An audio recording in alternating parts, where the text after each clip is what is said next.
3।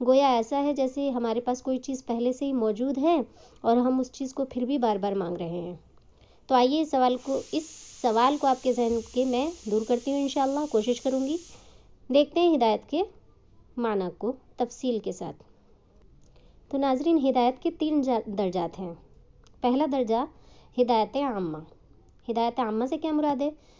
وہ ہدایت ہے جو سب کو شامل ہے، دنیا کی تمام مخلوقات، چاہے وہ مسلم ہوں، چاہے وہ غیر مسلم ہوں، چاہے وہ نباتات ہوں، چاہے وہ حیوانات ہوں، چاہے وہ جمادات ہوں، یعنی پتھر ہو، درخت ہو، چرند پرند ہو، انسان ہو، جن ہو، یا کوئی بھی ہو، دنیا کی ہر مخلوق کو یہ ہدایت عامہ حاصل ہے، اور یہ اللہ تبارک و تعالیٰ ہی کی جانب سے ہے۔ کس طریقے سے اس کو ہر چیز اپنا کام بخوبی ادا کر رہی ہے۔ آپ یہ دیکھیے، مخلوقات ہو، نباتات ہو، یا ہم تمام انسان ہیں، جو بھی ہیں دنیا میں مخلوقات، ہر چیز اپنا کام بخوبی کر رہی ہے۔ مثال کے طور پر اللہ تبارک و تعالیٰ نے جس چیز کو جس کام کے لیے مقرر کیا ہے، وہ اپنا فریضہ، وہ اپنا کام بخوبی ادا کر رہی ہے۔ مثال کے طور پر آپ لے لیجئے آنکھ، ناک، کان۔ اللہ تبارک و تعالیٰ نے آنکھ کو مقرر کیا ہے دیکھنے کے لیے، ناک کو سونگھنے کے لیے، اور کان کو سننے کے لیے، اور زبان کو بولنے کے لیے۔ آپ دیکھیے، جب ہم کوئی بات اپنی زبان سے بولتے ہیں تو اس کو کان سنا کرتا ہے، ناک یا آنکھ نہیں۔ حالانکہ اگر غور کیا جائے تو ناک اور آنکھ زبان سے زیادہ قریب ہیں، تو جو بات ہم بولیں وہ ناک کو یا آنکھ کو سنائی دینا چاہیے، لیکن ایسا نہیں ہے۔ سننے کا کام کان کے سپرد ہے، تو کان ہی اس کام کو کیا کرتا ہے۔ اسی طریقے سے آنکھ سے ہم صرف دیکھنے کا کام کرتے ہیں، سونگھنے کا کام نہیں کر سکتے۔ اسی طریقے سے ناک سے ہم سونگھنے کا کام کرتے ہیں، اس سے ہم دیکھنے کا کام نہیں کر سکتے۔ تو الغرض دنیا میں جتنی بھی مخلوقات ہیں اور اللہ تبارک و تعالیٰ نے انہیں جس کام پر مامور کیا ہے، وہ اپنے کام کو بخوبی ادا کر رہے ہیں۔ یہی ہدایت عامہ ہے۔ ہدایت کا پہلا درجہ وہ ہے جو کہ سب کو شامل ہے، دنیا کی تمام مخلوقات کو شامل ہے، ہدایت عامہ۔ اب چلتے ہیں ہدایت کے دوسرے درجے کی طرف۔ ہدایت کا دوسرا درجہ کیا ہے؟ ہدایت کا دوسرا درجہ پہلے درجے کے مقابلے میں کس قدر خاص ہے؟ وہ کیا ہے؟ وہ ہے جو صرف ذوی العقول کے لیے ہے۔ یہ ہدایت نمبر 2 ہدایت جو ہے وہ صرف ذوی العقول کے لیے، یعنی وہ لوگ جو کہ عقل رکھتے ہیں۔ اب عقل کون رکھتا ہے؟ انسان اور جن رکھتے ہیں، ٹھیک ہے۔ تو یہ ہدایت کس طرح آئی؟ یہ ہدایت انبیاء اور آسمانی کتابوں کے ذریعے ہر انسان کو پہنچتی ہے۔ یہ جو دوسرے درجے کی ہدایت ہے، یہ انبیاء اور انبیاء اکرام پر جو آسمانی کتابیں نازل ہوئی ہیں، ان کے ذریعے سے ہر انسان کو پہنچتی ہے۔ اب جو انسان اس کو پڑھتا ہے، اس پر ایمان لاتا ہے، وہ مسلم کہلاتا ہے، اور جو اس کو نہیں مانتا یا نہیں پڑھتا یا نہیں سمجھتا، وہ اس کا انکار کرنے والا کہلاتا ہے۔ تو یہ ہوئی ہدایت کا دوسرا درجہ، جس میں بیچ میں واسطہ ہے انبیاء اور رسول کا، ٹھیک ہے، انسان تک پہنچنے کے لیے۔ اب چلتے ہیں ہدایت کے تیسرے درجے کی طرف۔ ناظرین، یہ ہے ہدایت کا تیسرا اور آخری درجہ، اور ناظرین یہ سب سے زیادہ خاص درجہ ہے جو بلا واسطہ انسان پر فائز ہوتا ہے۔ ہدایت کا تیسرا درجہ یہ وہ ہدایت ہے جو بلا واسطہ انسان پر فائز ہوتی ہے۔ آپ یہ سمجھ لیجئے آسان لفظوں میں، اس ہدایت کا دوسرا نام توفیق ہے۔ جی ہاں ناظرین، توفیق۔ اب توفیق سے کیا مراد ہے؟ جب انسان کو یہ ہدایت کا تیسرا درجہ حاصل ہو جاتا ہے، یعنی کہ اسے توفیق حاصل ہو جاتی ہے، تو قرآنی آیات پر عمل کرنا اس کے لیے آسان ہو جاتا ہے، اور اس کی خلاف ورزی کرنا، یعنی قرآنی آیات کے خلاف عمل کرنا اس کے لیے دشوار ہو جاتا ہے۔ کیا مطلب؟ یعنی اللہ تبارک و تعالیٰ ایسے حالات پیدا کر دیتے ہیں، اللہ کی جانب سے ایسے حالات پیدا ہو جاتے ہیں کہ انسان کے لیے قرآنی آیات پر عمل کرنا بالکل آسان ہو جاتا ہے، اور قرآن کے خلاف عمل کرنا اس کے لیے دشوار ہو جاتا ہے۔ جب ایسا ہو جائے گا تو پھر تو کوئی پریشانی ہی نہیں ہوگی۔ تو یہی وہ خاص درجہ ہے توفیق کا، جس کا سوال ہم سورہ فاتحہ کی آیت نمبر 5 میں اللہ رب العزت سے کرتے ہیں۔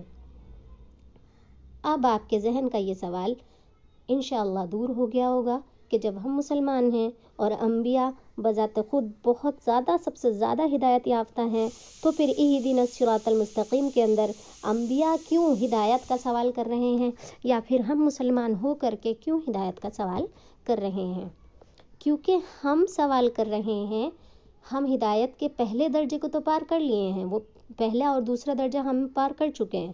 پہلا درجہ جو کہ اللہ تبارک و تعالیٰ نے تمام مخلوقات کو دیا ہے.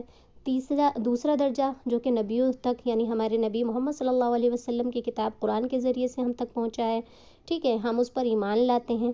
اب ہمیں تیسرے درجے تک پہنچنا ہے. تیسرا درجہ وہ ہے کہ جب ہم اللہ تبارک و تعالیٰ کی جانب سے ہم کو توفیق مل جائے گی اور قرآن پر عمل کرنا ہمارے لیے آسان ہو جائے گا اور اس کے خلاف کرنا ہمارے لیے دشوار ہو جائے گا. یعنی اللہ تعالیٰ ایسے حالات پیدا کر دیں گے کہ ہم خود بخود قرآن پر عمل کرتے چلے جائیں گے اور اس کے خلاف ورزی سے ہم خود بخود محفوظ ہو جائیں گے.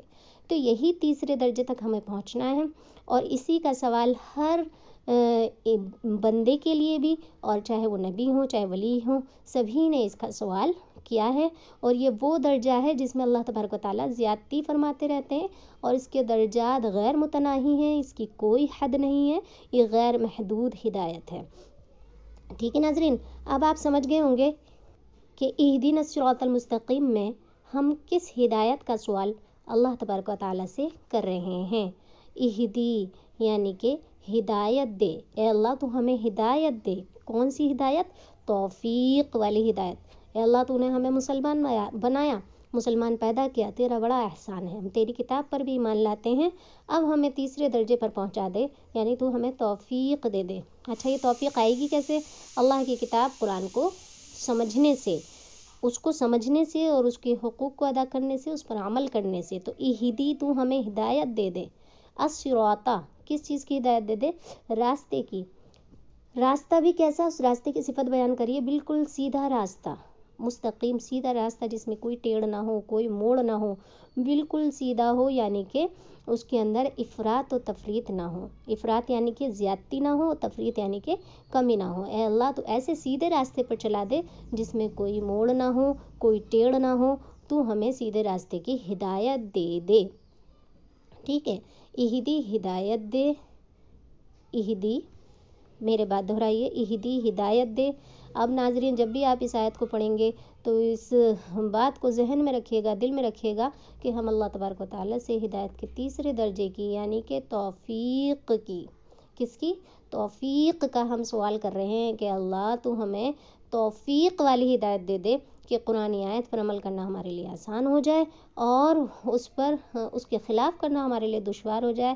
یعنی اللہ تو ہمارے لیے ایسے حالات پیدا کر دے کہ ہم خود بخود عمل کرتے چلے جائیں اور گناہوں سے بچتے چلے جائیں اور اس کے خلاف ورزی کرنا ہمارے لیے مشکل ہو جائے. تو یہ سوچ کر کے ہم اب سورہ فاتحہ جب بھی پڑھیں گے اور اس آیت نمبر 5 پر پہنچیں گے تو یہی تصور کریں اور احساس کریں. تصور کے ساتھ پڑھیں, احساس کے ساتھ پڑھیں, ساتھ ہی ساتھ دعا کریں کہ اللہ ہدایت دے نہ ہم کو کیسی ہدایت؟ صراطا راستے کی, المستقیم سیدھا راستہ. ناظرین, نہ صرف یہ کہ دینی اعتبار سے اللہ تو ہمیں سیدھے راستے پر چلا دے کہ اسی میں فلاح اور کامیابی ہے, بلکہ دنیاوی امور میں بھی اللہ تبارک و تعالیٰ تو ہماری سیدھے راستے کی طرف رہنمائی فرما. امید ہے آج کی اس ویڈیو سے آپ کا یہ اشکال, یا عام طور پر جو ہمارے ذہن میں ایک اشکال ہوتا ہے کہ جب ہم مسلمان ہیں, ایمان لائے ہوئے ہیں, تو ہم اہدینا الصراط المستقیم, ہم کس چیز کی ہدایت مانگ رہے ہیں, آپ کا یہ ذہن کا اشکال دور ہو گیا ہوگا. تو دعا کریں گے اللہ تبارک و تعالیٰ آپ کو, مجھ کو, دنیا میں تمام لوگوں کو اللہ توفیق والی ہدایت نصیب فرما اور سیدھے راستے پر چلا دے اور اس میں آنے والی مشکلوں کو دور فرما دے اور قرآنی آیت پر عمل کرنا آسان فرما دے. اگر آپ کو یہ ویڈیو پسند آیا ہو تو پلیز لائک کیجیے گا, شیئر کیجیے گا اور سبسکرائب کیجیے گا. آپ کا ایک کمنٹ میرے لیے بہت امپورٹنٹ ہے. اگر آپ سبسکرائب کریں گے تو اس سے میری حوصلہ افزائی ہوگی. ویڈیو کو اینڈ تک دیکھنے کے لیے جزاک اللہ خیر. السلام علیکم ورحمۃ اللہ وبرکاتہ.